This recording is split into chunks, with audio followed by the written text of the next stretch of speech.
ইস্তেগফারের ভিতরে সবচেয়ে শ্রেষ্ঠ ইস্তেগফার হলো সাইয়্যিদুল ইস্তেগফার। সাইয়্যিদুল ইস্তেগফারটা যদি মুখস্থ না পারেন, অন্তত লিখিত ভার্সনটা পড়েন। সাইয়্যিদুল ইস্তেগফারের যে অর্থ, এটার যে মর্ম, বড় হৃদয়গ্রাহী ভাই, বড় মর্মস্পর্শী। ইমানদার এটার অর্থের দিকে তাকায় যদি পড়ে, তো তার অন্তর না গলে পারে না।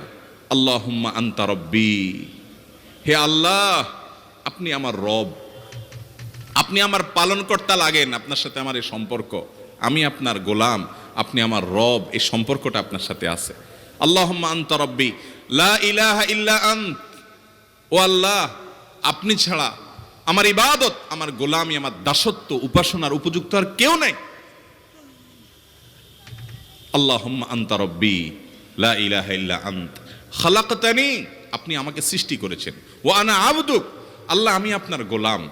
দেখেন কিভাবে আল্লাহর সাথে সম্পর্কটার কথা